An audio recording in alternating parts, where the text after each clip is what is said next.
I thought we played with tremendous conviction to our game plan. Trying to grow. We still got that. We had some egregious fouls in the first half. 3. We were trying to foul guys that had no chance to score, and that becomes a discipline issue. Things like that are why teams win or lose championships. You lose a championship fouling a guy, taking a hard shot, or he's getting ready to shoot over a 7'3" guy. You don't reach in. But other than that, I thought our focus was unbelievable. Defensively, we made it hard on them, extremely hard. Took away the things that they're best at, which is clawed down the lane. Yates down the lane, clawed down the lane. But God, in fairness to USC, they're to the end of the season for them to have to go to DC, Rutgers, come back to play Ohio State, who had already been here, waiting on them, and then have to turn around and go to Oregon. There's no doubt that has a cumulative effect, guys. And I think you saw it in the second half. You saw it for sure in the second half. We were able to take 2 days off. So when was our last game? We took Tuesday and Wednesday off. Just trying to figure. We're going to take the next 2 days off. It's important this time of year. You said that, in my opinion, they got some. AG looks like his back's bothering him. I'm not sure what happened with Chibuzo. He only played 19 minutes. But credit to our guys, they were awesome. Obviously, Sky had a monster game. Adai, Eric, Tyler.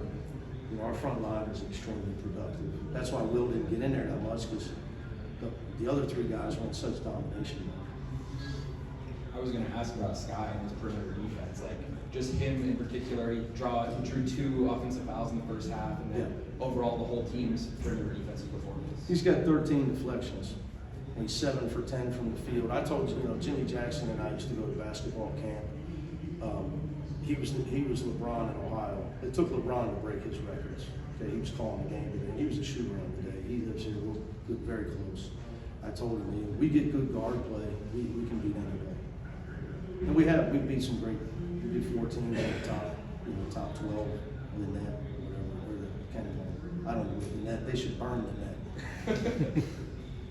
They don't like it, but whatever. But when we get good guard play, we're really good. Dylan or Sky have a big game. Bass got better as a game on. So, but we get really good point guard play from one of those guys. We're pretty good. Do you think that was a game plan thing, the perimeter defense, or was it just the excellence of your guards? I give the guys all the credit. You try to. Look, it's not easy. People think I take a lot of heat for being intense and all that. I mean, this isn't Little League. So, you don't become that kind of defensive team standing over there whispering sweet nothings to people. And the other thing is, it's in this era, our senior leader defensively he's known me since July 8th, we started practice. So what's that, 8 months, 7 months? So it's not like Jaime and Tiger and David are running around out there. They've been with me 4 years. So you got to pound nails fast and hard to be able to build a unit that can get it done. Especially when your best player, like for this, look, the most productive guys on this team have been Eric, Tyler, Kobe defensively, and Scott. They're all transfers. So, it's taking us some time. But I'll say it again, we get good guard play, guys, we got a chance. We got a real chance. And the way this game started, you guys hammered it in the paint. I think 18 of your first 28 points. That was a game, 42 to 16 points in the paint. What did it mean to see them stick to that plan and create the big margin they did early? Well, thought we did early, got away from it a little bit. Then we lost Wesley Yates. Well, I told those guys, he's your best player, period. I got a lot of issues. I'm not very good at domestic things, but I know what I'm doing with this. Like, he's a pro. And I've told some of my friends and I'm close with that. He's a pro. And what do you have tonight? 21. He only got 10. We tried to, in the second half, we limited his shots until late when the game was. When we pulled away, we didn't give him any shots. But there was a time where we couldn't get away from him because we weren't exploiting the switch and throwing it inside. We were dribbling too much. And then at that time, we lost Yates some. But we came out in the second half convicted to throw the ball inside. You know, today's kids, man, in training, there's no big guy to throw it to. They dribble around the cones, and it's just them. So they come up, you know, you pick and roll, you're a passer. Unless they just drop and give you a shot, you're a passer. But a lot, you know, they don't train that way. Dribble the level off the ball. You mentioned the 13 deflections. That was for Sky, For right? Sky. How close was the team to the team high tonight? No, we've had 50 deflections? plus. We had 46. We had some games with 50 this year. But I don't know how many Big Ten. This is definitely our high in a Big Ten game. For sure. For sure.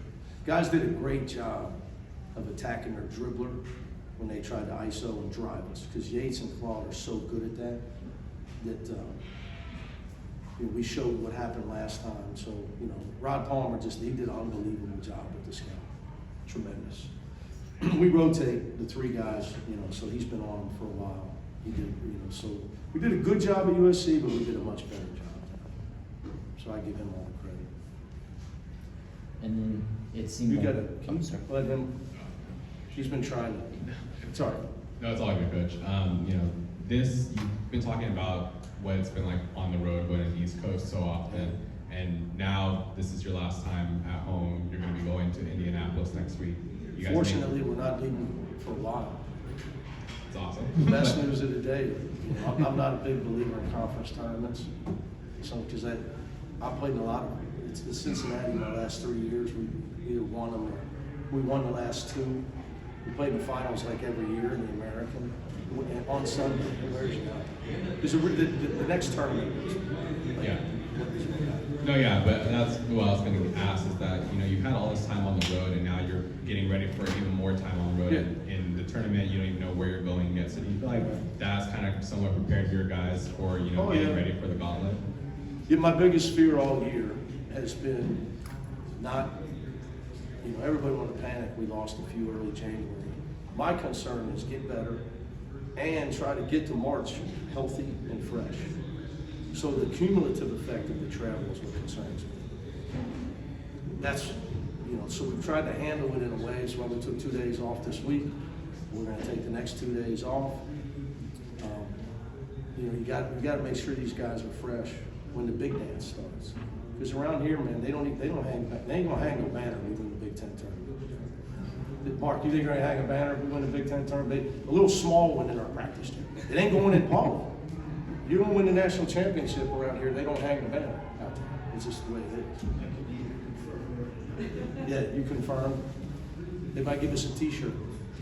UCLA, man. You know, too many people are, you know, too many people like Adam and you know, women's soccer and them guys, they're winning national championships around here and all kinds of stuff, gymnastics, softball, they ain't worried about the Big Ten tournament championship. Coach, Eric had a career high of 25 tonight, but can you talk about Was that his career high? Yeah, can you talk about his defensive? Yeah, that's all I'm concerned with is his 9 deflections and his growth defensively and his intelligence level defensively and understanding that how important that is to his future, to our success and to his future. Because, you know, too much goes on in youth basketball where it's about me and not we. And it's not the kid's fault. They're a product of the system. Then they get to guys like me or Coach Izzo. Not that I apologize. Me and Kevin Willard, we can't compare ourselves to Coach Izzo. Way out of my lane there. I'm not in his league. But, you know, we're trying to tell you, you got to play defense, you got to play smart. You know, everybody else just lets run around shoot every time. Get beat on defense, they don't come out. You know, it's not helping them. It's not helping. That's why you hear all the NBA guys now talking about why there's so many Europeans, because they actually play real basketball. There's no such thing as a pickup game in Europe. Eric can tell you, were you born there? Where? Where were you born? In Columbia, South Carolina. My mom was coaching that. But how long were you over there with your dad? Oh, His dad played Major League Europe. yeah, he played 10 years. So he knows. His dad used to take him over. There's no such thing as a pickup game, Sky, in here. It doesn't exist. Everything's with coaching and structure and teaching. So, you got to try to continue to help these guys. People take it the wrong way. They think I'm being hard on them. I'm trying to help them. We good? That's all the time for. Thank you, Coach. I got you. Thank you.